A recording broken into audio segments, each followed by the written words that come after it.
Fill my heart with your word, that I may praise your name, and I'll give glory to thee, my God.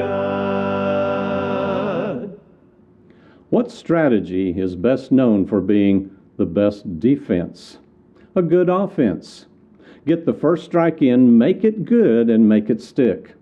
I'm not a military strategist, but I have seen this tactic quite often in religious discussion. False teachers, particularly the ones with cultic tendencies, warn you not to listen to anyone other than their approved circle or fellowship. This is also done with specific doctrines.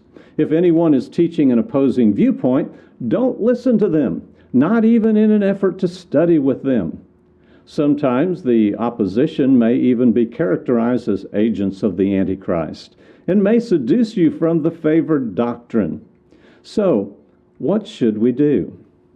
Well, truth has nothing to fear in an open, honest investigation.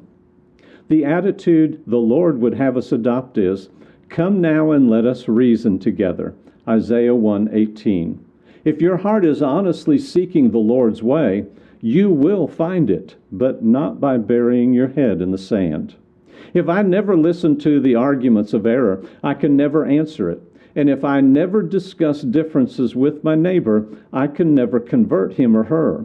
And if I never try, I'm selfishly hoarding the truth to the destruction of other souls, and even my own. If you believe you have the truth, then be willing to discuss it.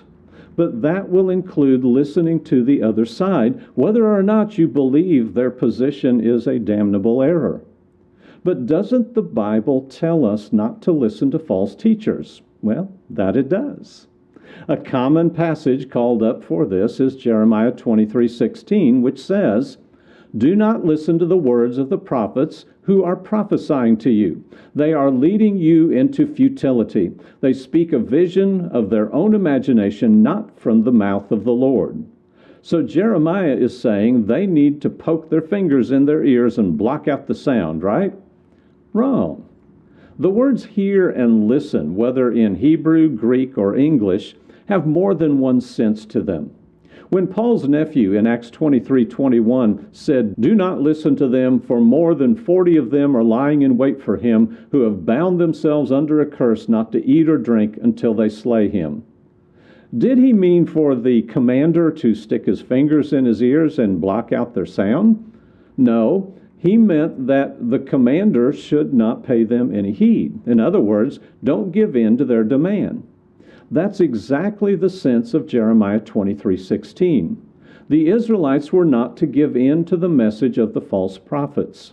To illustrate further, Jeremiah also said, "Because you people sinned against the Lord and did not listen to his voice, therefore this thing has happened to you." Jeremiah 40 and verse 3. Does that mean that if they had heard the sound of his words, of his voice, they would have been all right? No. They would have had to obey his voice. Here is the attitude of the Israelites at the time of Jeremiah.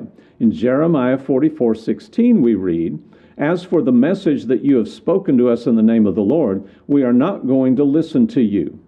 Everyone is confident that they are in the pathway of truth. But there's one characteristic that seems to always dominate in those who have deluded themselves. They are never willing to hear the other side. God doesn't care if you hear both sides. If that weren't true, Satan would never have been able to spin his tales. God is truth, and an honest heart will always accept the truth over error. Satan, on the other hand, would rather you not hear the other side if you're looking for the truth.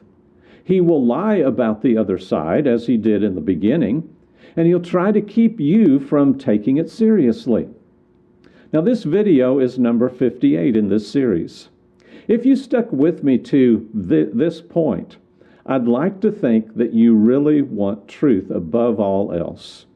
Never shut something off simply because you disagree. The truth never fears an open, honest investigation. The fear of being proven wrong does fear investigation. We must never forget this, as we work to accurately understand the Bible. We're now going to move to what some might consider the most interesting area of Bible study, and that is understanding divine prophecy. While it's very interesting, it frequently becomes a point where people refuse to hear all of the evidence, shutting out what they believe to be error or what they don't like.